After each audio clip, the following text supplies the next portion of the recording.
Oke, sebentar ya, saya buka. Ya. Lagi loading.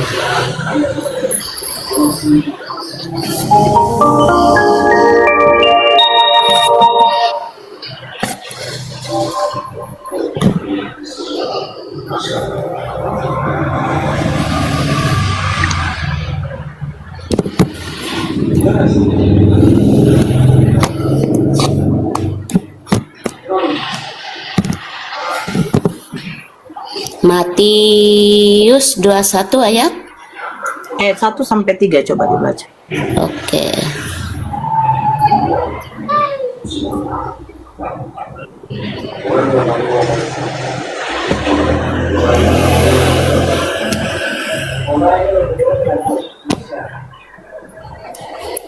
Perlu saya bacakah? Ya, silakan. Oke. Ini judul di atasnya perumpamaan tentang perjamuan kawin. Loh, Nah, Matius 21. oh, 21. Sorry. Oh, Ya, dari 1 sampai 3.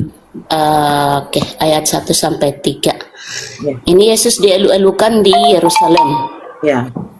Ketika Yesus dan murid-muridnya telah dekat Yerusalem dan tiba di Betfage yang terletak di Bukit Zaitun, Yesus menyuruh 2 orang muridnya dengan pesan, "Pergilah ke kampung yang di depanmu itu, dan di situ kamu akan segera menemukan seekor keledai betina tertambat dan anaknya ada di dekatnya. Lepaskanlah keledai itu dan bawalah keduanya kepadaku." Itu bukan mencuri, Kak. Ya, Tempo dulu saya cerita, saya bilang dulu. Yang Tempo selanjutnya dulu baca, itu. belum selesai itu. Kan saya suruh baca Oh, sampai berapa? ayat 3 ya? Ya. Oke. Dan kalau Tunggu ya. Ya 3.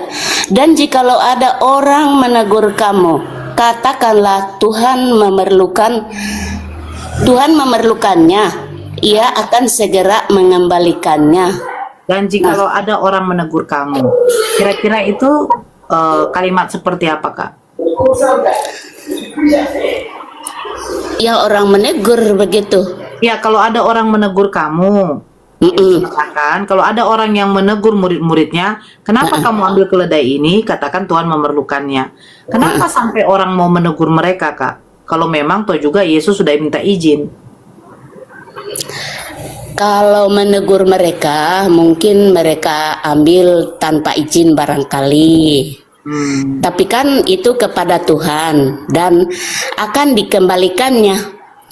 Tentu Pak, kita Kak, nggak usah. Kak, hukum Taurat yang nomor 67 itu apa dikatakan? Hukum Taurat dalam kitab apa? Hukum Taurat dalam kitab Taurat. Tidak, hukum Taurat itu kan ada Alkitabnya. Oh, Keluaran 20. Keluaran Nomor 1 20, ya. jadi Yesus tidak Sebentar. pelaku hukum Taurat. Keluaran atau kejadian? Keluaran ya? Keluaran 20. Keluaran 20. Ayat? Mulai dari Nomor 1 sampai nomor 17 itu. Coba ayat baca 1 yang sampai 17. ya, coba baca. Tapi nggak usah baca semuanya ya, poin dari hukum Tauratnya. Ya, silakan. Kakak ini karena typing tadi. Ya, lanjut. Kakak baca. Keluaran 20 ayat 1 tadi sampai 21 ya? Ya, tapi 17. poinnya aja ya. 17. Tunggu saya tandain dulu ya. Oh, oke. Kalau poinnya aja saya nggak bisa mengambil intisarinya di sini. Sebaiknya kita baca aja semua supaya kita paham ya kan? Ini ke-10 firman ini. Ya. Saya minta yang bagian jangan mencurinya itu hukum Taurat yang keberapa bunyinya? Nah, aku tidak tahu mencurinya hukum Taurat itu apa yang ayat keberapa. Ini ke-10 firman. Makanya saya bilang kita baca aja semua sesuai anjuran Bang Faruk itu, kita baca aja semua supaya kita tahu. Boleh? Silakan. Ini judulnya ke-10 firman. Lalu Allah mengucapkan segala firman ini. Akulah Tuhan Allahmu yang membawa engkau keluar dari tanah Mesir, dari tempat perbudakan. Jangan ada padamu Allah lain di hadapanku. Jangan membuat bagimu patung yang menyerupai apapun yang ada di langit di atas, atau yang ada di bawah di bawah, atau yang ada di dalam air di bawah bumi. Jangan sujud menyembah kepadanya atau beribadah kepadanya, sebab aku, Tuhan Allahmu, adalah Allah yang cemburu, yang membalaskan kesalahan bapak kepada anak-anaknya, kepada keturunan yang ketiga dan keempat dari orang-orang yang membenci aku. Tetapi aku menunjukkan kasih setia kepada beribu-ribu orang, yaitu mereka yang mengasihi aku dan yang berpegang pada perintah-perintahku. Jangan menyebut nama Tuhan Allahmu dengan sembarangan, sebab Tuhan akan memandang bersalah orang yang menyebut nama Tuhannya dengan sembarangan. Ingatlah dan kuduskanlah hari Sabat. 6 hari lamanya engkau akan bekerja dan melakukan segala pekerjaanmu, tetapi hari ketujuh adalah hari Sabat Tuhan Allahmu. Maka jangan lakukan sesuatu pekerjaan engkau atau anakmu laki-laki atau anakmu perempuan atau hambamu laki-laki atau hambamu perempuan Nomor 15. atau hewanmu dan orang asing yang di tempat kediamanmu. Ayat 11 tuh. Sebab 6 hari lamanya Tuhan menjadikan langit dan bumi, laut dan segala isinya, dan ia berhenti pada hari ketujuh. Itulah sebabnya Tuhan memberkati hari Sabat dan menguduskannya. 12. Hormatilah ayahmu dan ibumu, supaya lanjut umurmu di tanah yang diberikan Tuhan Allahmu kepadamu. 13. Jangan membunuh, jangan berzina, jangan mencuri, jangan Itu dia. Oh, ini yang dimaksud. Begini ya, aku jelaskan. Kalau yang namanya Tuhan, itu segala sesuatu Tuhan yang punya. Dia mau berbuat apapun, terserah dia. Jangan mensuri itu diarahkan kepada kita manusia ciptaannya. Jangan lalu Tuhan, itu kan Tuhan menyuruh orang untuk mengambil keledai itu, bukan berarti mencurinya. Ya. Jadi begini, Bunda Latanza. Jangan mencuri. Tapi memang Bunda mengakui memang bahwa mereka itu mengambil tanpa permisi, artinya alias mencuri, betul ya? Enggak nyuri, itu kan segala sesuatu yang diciptakan di bumi ini kan punya Tuhan. Ya Tuhan mau berbuat apapun. Sekarang begini, kalau seseorang mati, kata kalian kan itu diambil nyawanya. Apakah itu Tuhan mencuri? Ini beda. Apakah Tuhan mencuri? Tidak kan?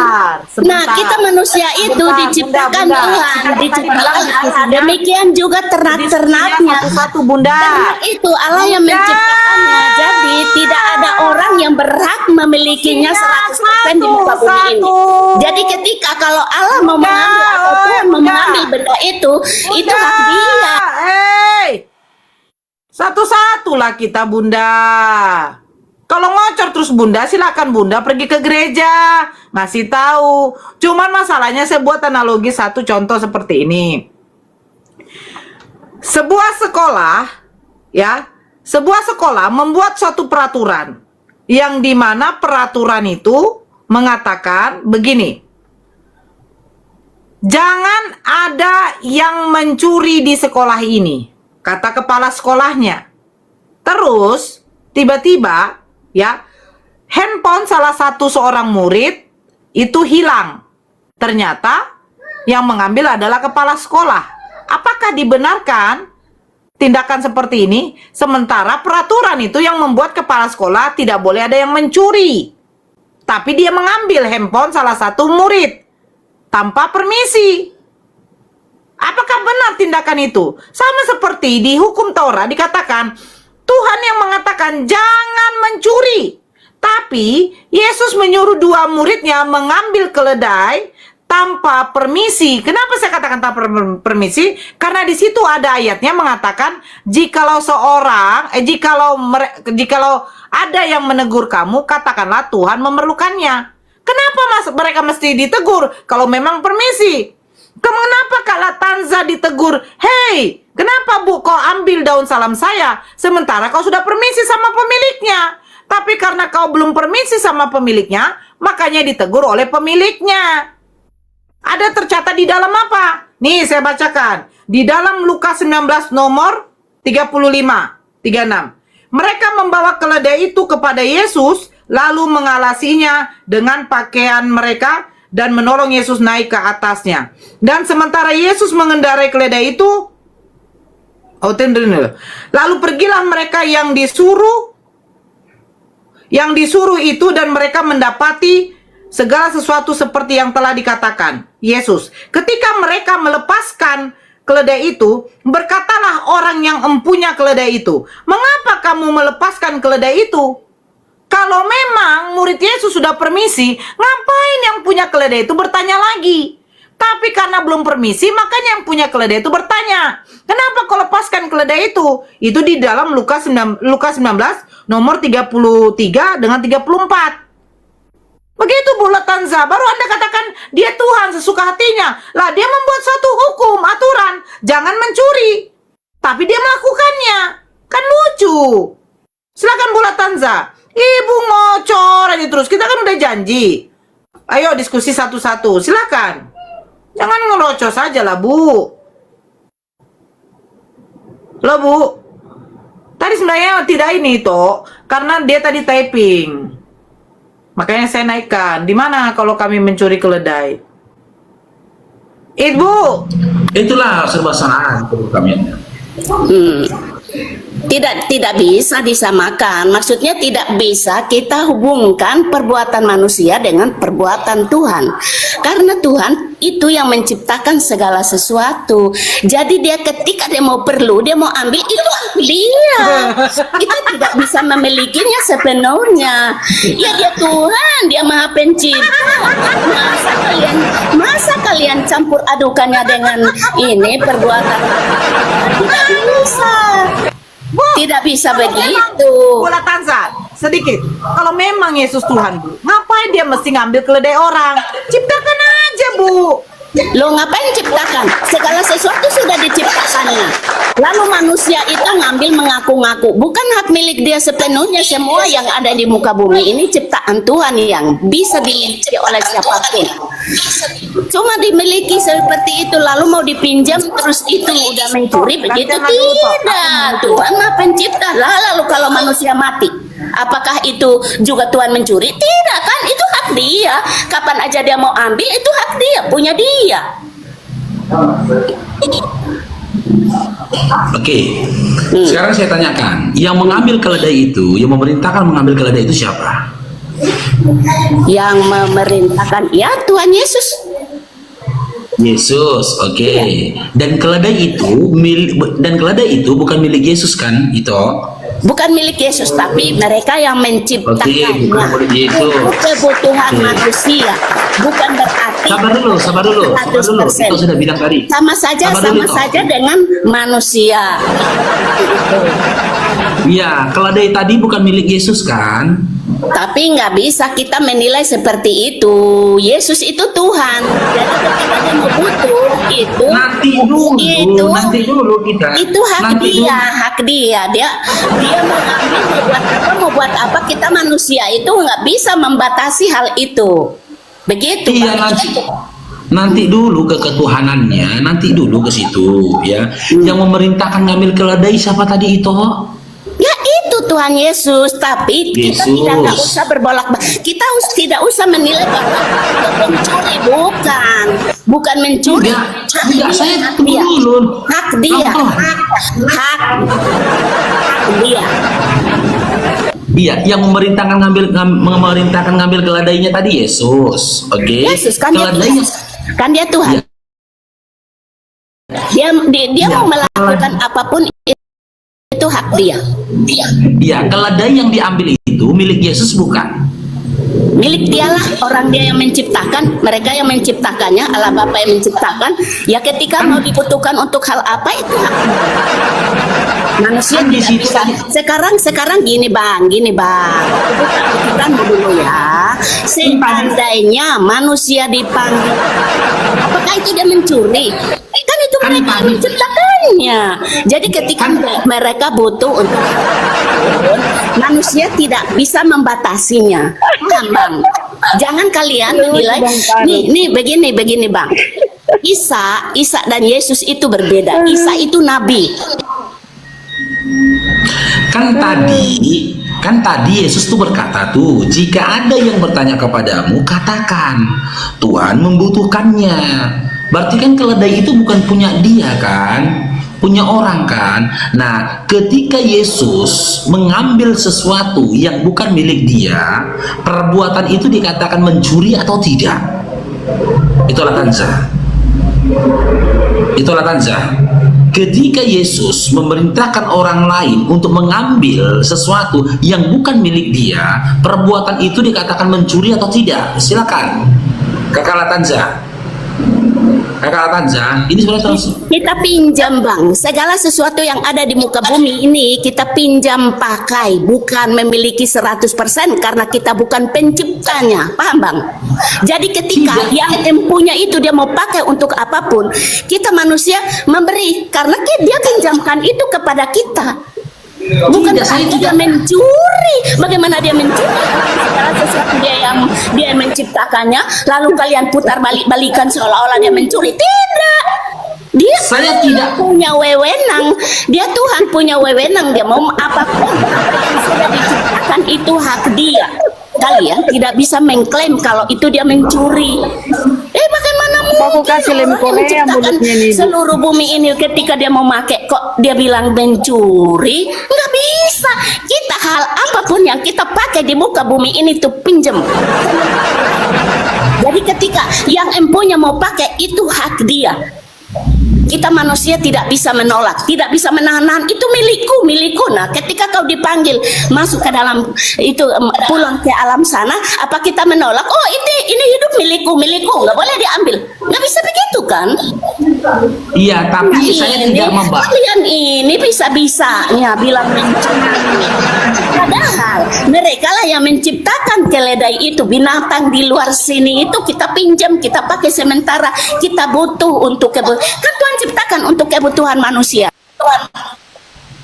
Iya, saya tidak membahas tentang kita loh, itu. Saya tidak membahas tentang kita. Anda sudah akui yang memerintahkan untuk mengambil keledai Yesus. Keledai yang diambil milik Yesus kah? Tidak, Anda katakan tadi. Maka tolong fokus dengan pertanyaan saya. Jika seseorang mengambil sesuatu yang bukan milik dia, perbuatan ini dikatakan mencuri atau tidak? Saya bertanya tentang perbuatan ini dulu gitu loh. Saya tidak bertanya tentang tentang pelakunya, tidak. Perbuatan ini dulu. Saya tidak bertanya pelaku. Atau saya tidak bertanya tentang orang yang melakukan perbuatan, tidak. Tapi yang saya bertanyakan di sini konteks perbuatannya.